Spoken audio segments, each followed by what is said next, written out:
What's up, guys, and welcome to another episode of the Ultimate Torture God Career Mode in EA UFC 3. And it's about time that UTG gets a title shot. We could potentially do it in this video. We only have two fights left, and then we have to fight Stipe. If, of course, we're able to get to where we want to be. Now, I don't know exactly how this works. Like, if you lose if you lose the two before you get a title shot, if they still give it to you. I honestly have never been in that situation. We were pretty close with their UTG last time, but we did beat Tony Ferguson to earn that title shot. So, we'll see. Hopefully, we'll get past whoever's there. Looking at the top 5 right now, it's Stipe is the champ, Cain Velasquez, number 1, Fabricio Verdum and Junior Dos Santos above UTG. Just below him are Alistair Overeem and Derek Lewis. So, plenty of tough competition right now. We got Francis Ngannou or Alistair Overeem. Now, Overeem has a good record, but Francis Ngannou, from a win-to-loss ratio, of course, has a better record, and we need UTG to attempt to get revanche.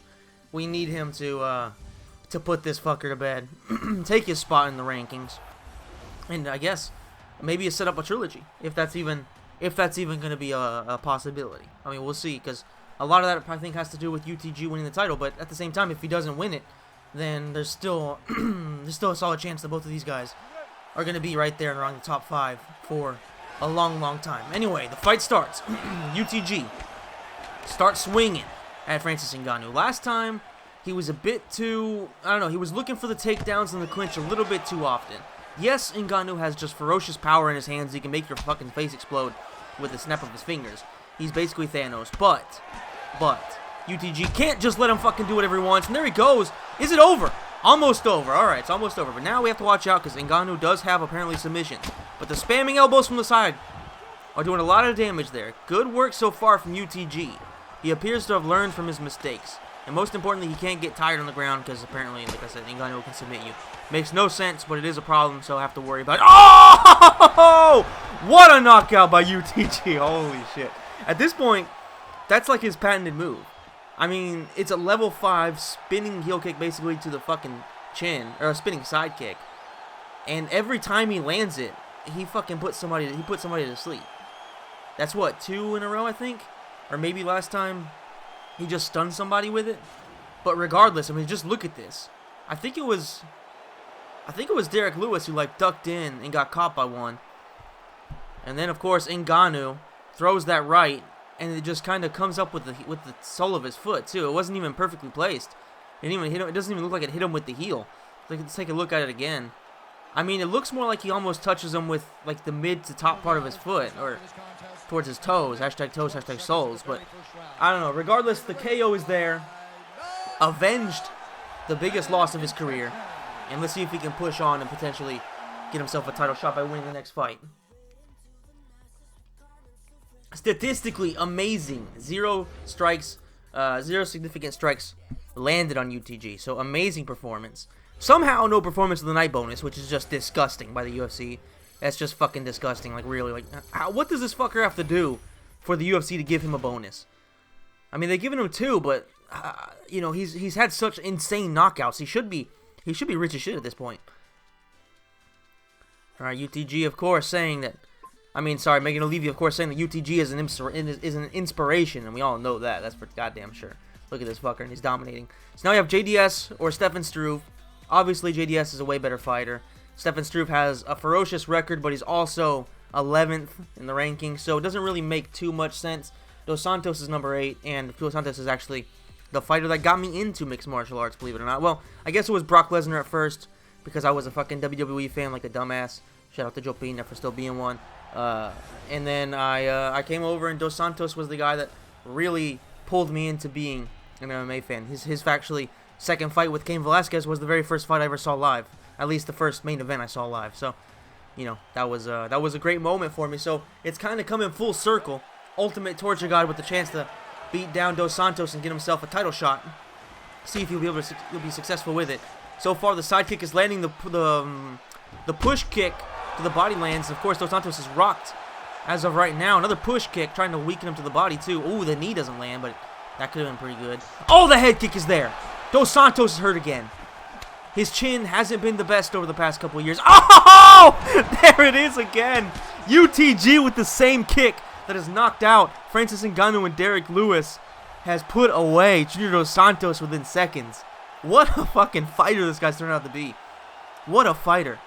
I mean, if this is OGTG, how the hell is it possible? Because, like, this guy, okay, first of all, he's fast. For a heavyweight, I guess it can make sense because he's smaller, but, like, his brain doesn't seem to be mush. He seems to have a higher fight IQ. His skills are very different. So this guy's just extremely improved, and all that HGH or something like that has really boosted him, but they don't seem like the same person from a fighting point of view. But, I mean, goddamn, like, just look at this. Dos Santos misses with that bullshit overhand he likes to throw, especially nowadays where he's past his prime. He either throws uppercuts from across the cage, or he just throws these huge overhands that are super easy to read, and UTG puts him away, earning himself, I would suspect, a UFC heavyweight title shot. And if this isn't a bonus, I don't know what is. And there you go. He actually is tied for the most UFC knockouts ever, at least at the time of the release of the game. Of course, Cowboy Cerrone has added to it, but in the game right now, UTG has equaled the most knockouts ever, and he actually has a Performance of the Night bonus. Hey everyone, I'm Megan O'Leary, and it's time for your UFC Minute. Ultimate Torture God has put together a string of knockouts the likes of never been seen before on the face of this earth, and he has absolutely earned himself a shot at the UFC heavyweight title against heavyweight champion Stipe Miocic. It's going to be a war of people with bizarre voices and bizarre accents, and it's going to be an amazing fight. I believe Ultimate Torture God will put this motherfucker away and become the heavyweight king. So hope you guys enjoyed it, and we'll see you in the next UFC Minute. Enjoy the fights, you motherfuckers. Alright, thank you, Megan. Different fight, same results as Stipe Miocic, but I think we all know this guy is shaking in his fucking boots right now. I mean, he's gone to war with Daniel Cormier, he's gone to war with Dos Santos twice, he's fought a lot of really top guys. He beat Francis Ngannou, but can he beat Ultimate Torture God in London, by the way? So, very, very close to home for UTG. I've been waiting my whole life for this moment right here. I'm gonna go against Stipe Miocic, and I'm gonna show the world what I'm the best in the entire heavyweight division. I've been training hard. My dick is hard at all times. I've been beating my meat more times than Tyson fucking Fury. And what you gonna do when Stone Cold Torture God runs wild on you, brother? Not a thing you can do. Not the fucking thing you can do when the glass breaks and this motherfucker comes sprinting at you. I don't know why my accent's becoming more and more bizarre. It's not fake, that's for damn sure. Why would you ever believe that? All I know is I'm gonna be the champion, and there's not a damn thing you motherfuckers can do about it. Because when Bruce Buffer says Ultimate Torture God, you know you're in for the fight of your life.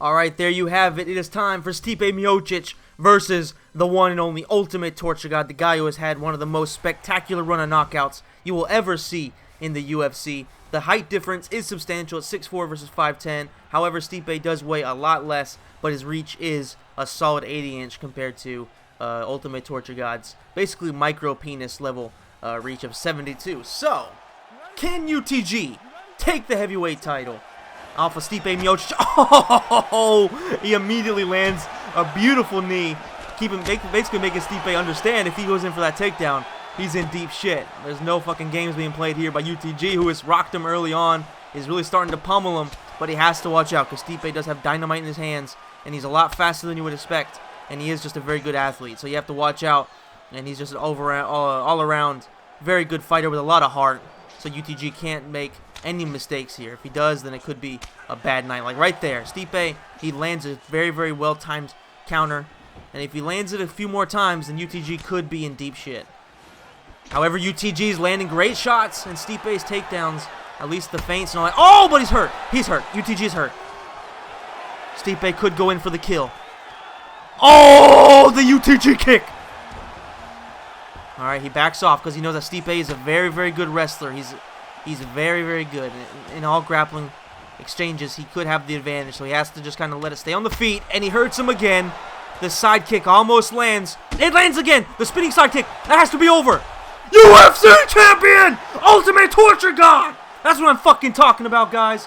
This guy is just unstoppable. There's just nobody who can really stop him on the feet. If you can take him on the ground, you can maybe submit him, but at this point, it's just not going to happen. UTG is the fucking GOAT. He's on his way there. He's so close right now. Most knockouts. UFC heavyweight champion. Potentially going to have the most title defenses in UFC heavyweight history if he can continue this role. Most spectacular knockouts in the heavyweight division. This guy has it all. He's going to be a superstar, and he could potentially be the GOAT, and I fully believe that he will achieve that status. Who would have thought that would be the case when we started this series? Who would have thought that this motherfucker with the red dragon on his head, with a tiger all over his body, with these garbage tattoos, would be this dominant? Who the fuck would have thought that? Even Dan Miragliotta just can't believe it. I mean, it's an absurd turn of events. Honestly, after that submission against Francis Ngannou, all looked lost. It was just humiliating, but there you have it. He is the UFC heavyweight champion of the world, and I'm sorry if I destroyed some of your eardrums or whatever, if you were wearing headphones, if I broke your speakers, but it's one of those moments that will go down in history. And nobody will ever forget. So, he's still got a lot to do in terms of being the GOAT. There's still plenty, but he's only 70% longevity. He's only lost 30% of his longevity, so plenty of fights left in him. Hey guys, it's Megan O'Leary with your UFC Minute. I told you motherfuckers that Ultimate Torture God was gonna put a beating on Stone Cold Stipe Miocic because there was no fucking chance that anybody was beating my future husband, Ultimate Torture God. He is the most dominant fighter we have ever seen. Of course, we all know he's gonna defend his title 100 times. Nobody can beat him, and most importantly, he's not a dwarf named Joseph Benavidez. So I believe he's gonna be the kingpin for a long time, and he looks hella swag with that title. And what do you guys think? I think he's fucking sexy. Thank you guys so much. I will see you on the next UFC Minute, you dumb motherfuckers. There you have it. Dana White is starting to show off his new champion, and now let's take a look at the new contract earned. Hopefully it's a big one. Ultimate Torture God Superstar, 63 for show and 70 for win. That's pretty trash. However, Daniel Cormier is calling out UTG. He's apparently coming after UTG, calling him too weak, which is kind of funny, but alright. UTG is a disgrace to the sport. Fighters earn their shot at him, and he's thinking about me. Well, to be fair, UTG's going to fight no matter who. He's going to fight anybody they put in front of him. There's no doubt about that, but of course he wants that second belt, because DC would do the same exact thing. And that is it for this video, guys. I hope you enjoyed it as much as I did. If you did, please hit the like button, subscribe to the channel, hit the notification bell, and let me know in the comment section down below what you think of your new UFC heavyweight champion and what you think he can achieve going forward as, of course, the champion and potentially becoming the GOAT. Thank you guys so much for watching, and I'll see you in the next video.